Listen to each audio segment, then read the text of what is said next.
বিশ্বাস করো, পটলের একদমই নতুন ধরনের এই রেসিপিটা থাকলে রুটি বা ভাত খাওয়ার জন্য আর অন্য কিচ্ছু দরকার হয় না।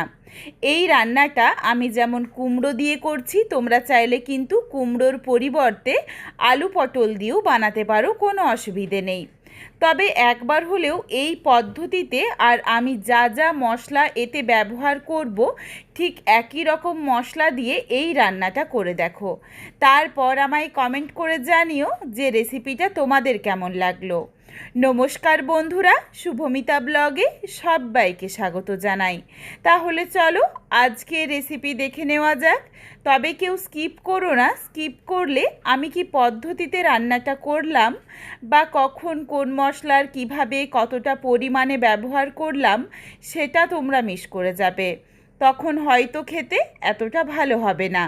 এখানে আমি প্রথমে অল্প পরিমাণে কুমড়ো ডুমো করে কেটে নিয়েছি, আর পটলের অল্প অল্প খোসা রেখে খোসাটা ছাড়িয়ে পটলটা একটু কোনাচি করে কেটেছি যাতে দেখতে সুন্দর লাগে।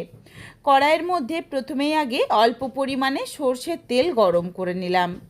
এই তেলের মধ্যেই পুরো রান্নাটা হয়ে যাবে, আর তেল ব্যবহার করব না। এখানে আমি যেমন কুমড়ো আর পটল দিয়ে এই রান্নাটা করছি, তোমরা চাইলে আলু পটল দিয়েও এই রান্নাটা করতে পারো।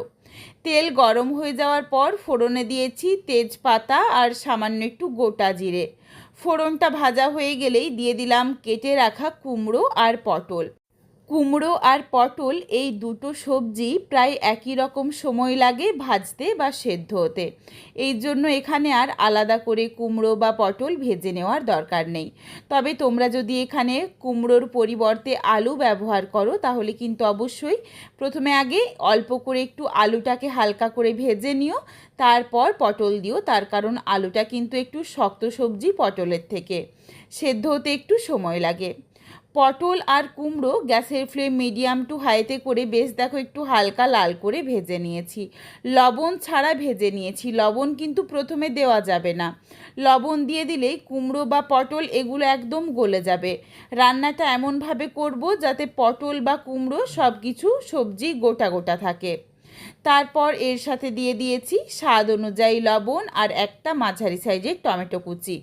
এরপর ঢাকা চাপা দিয়ে আলু পটলটা একটু ভেজে নেব। লবণ দেওয়ার জন্য বেশ অল্প অল্প করে জল ছাড়বে, আর আরও ভালোভাবে এগুলো ভাজা হয়ে যাবে। টমেটোটাও সুন্দরভাবে ভাজা হয়ে যাবে। আর এদিকে এগুলো ভাজতে ভাজতেই চলো কিছু মশলার পেস্ট বানিয়ে নিই। মিক্সিং জারে দিয়ে দিলাম খুবই সামান্য একটু আদা। এই রান্নাতে কিন্তু খুবই অল্প মশলার ব্যবহার করতে হবে। দিয়েছি দুটো শুকনো লঙ্কা, হাফ চামচ গোটা ধনে, হাফ চামচ গোটা জিরে আর অল্প পরিমাণে রসুন। আর দিয়ে দিচ্ছি গোটা গরম মশলা, যার মধ্যে রয়েছে ছোটো এলাচ, লবঙ্গ, দারচিনি। গোটা গরম মশলা এইভাবে এই রান্নাটায় এইভাবে যদি বেটে ব্যবহার করা হয় তাহলে কিন্তু রান্নাটার গন্ধ বেশ ভালো আসে।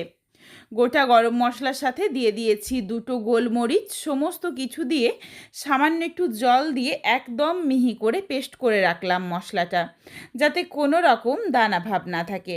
এদিকে দেখো বেশ লাল লাল করে আলু পটল ভাজা হয়ে গেছে। এরপর এর সাথে দিয়ে দিলাম বেটে রাখা মশলা। বাটা মশলা দিয়ে নাড়াচাড়া করে বেশ কিছুক্ষণ সময় নিয়ে মশলাটাকে কষিয়ে নেব, যাতে মশলার কাঁচা গন্ধ একদমই না থাকে। কিছুক্ষণ সময় নিয়ে দেখো ভালোভাবে কষিয়ে নিয়েছি, মশলার মধ্যে আর কোনো রকমের কাঁচা গন্ধটা নেই। এরপর এখানে কিছু গুঁড়ো মশলা দিয়ে দিচ্ছি। দিয়ে দিলাম পরিমাণ অনুযায়ী হলুদের গুঁড়ো, আর দিয়েছি অল্প পরিমাণে কাশ্মীরি রেড চিলি পাউডার।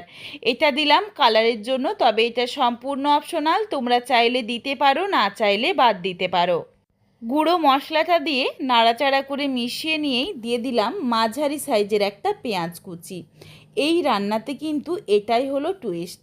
একদম প্রথমে পেঁয়াজটা দেওয়া যাবে না, আর একদম পেঁয়াজকে লাল করে ভাজা যাবে না।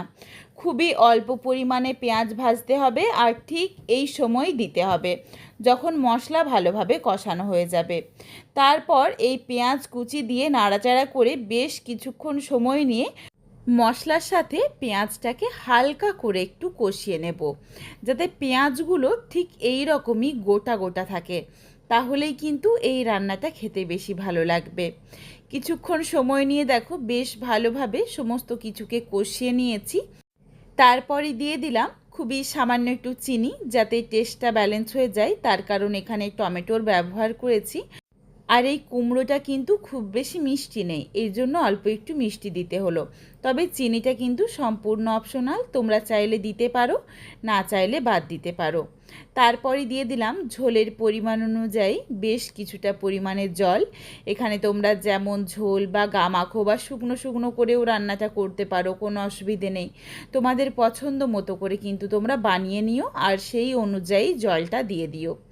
ঝোলটা খুব ভালোভাবে ফুটতে শুরু করেছে, দিয়ে দিলাম স্বাদ অনুযায়ী লবণ, দিয়ে নাড়াচাড়া করে মিশিয়ে নিয়ে এরপর ঢাকনা দিয়ে গ্যাসের ফ্লেম একদম লোতে করে কিছুক্ষণ সময় নিয়ে রান্নাটা করে নেব, যাতে সবজিগুলো যেটুকু সেদ্ধ হতে বাকি রয়েছে সমস্ত সবজি সুন্দরভাবে সুসেদ্ধ হয়ে যায়। ফিরে এসেছি কিছুক্ষণ পর, সবজিগুলো দেখো সমস্ত কিছু ভালোভাবে সুসেদ্ধ হয়ে গেছে। এখানে তোমাদের আমি দেখো কয়েকটা সবজি একটু চেপে দেখিয়ে দিচ্ছি। খুব ভালোভাবে সবজিগুলো সেদ্ধ হয়ে গেছে, আর প্রত্যেক কটা সবজি কিন্তু গোটা রয়েছে, কোনো কিছু ভেঙে যায়নি যে কুমড়ো রান্না করেছি বলে একদম গলে যাবে বা একদম ঘন হয়ে যাবে, সেটা কিন্তু একদমই না। ঠিক এই রকমই থাকবে ঝোলটা, যাতে ভাতের সাথে মেখে বা রুটির সাথে খাওয়া যায়। রেসিপি একদম রেডি হয়ে গেছে। তারপর গ্যাসের ফ্লেম অফ করে দিয়ে দিলাম হাফ চামচ পরিমাণে ঘি। ঘিটা কিন্তু অবশ্যই গ্যাসের ফ্লেম অফ করার পরেই দিতে হবে, তা না হলে ঘিয়ের যে একটা সুন্দর গন্ধ সেটা নষ্ট হয়ে যাবে। ঘি দিয়ে নাড়াচাড়া করে মিশিয়ে নিয়ে ঢাকনা দিয়ে রাখছি 5 মিনিটের জন্য স্ট্যান্ডিং টাইমে। তারপর রেসিপিটা নামিয়ে নেব।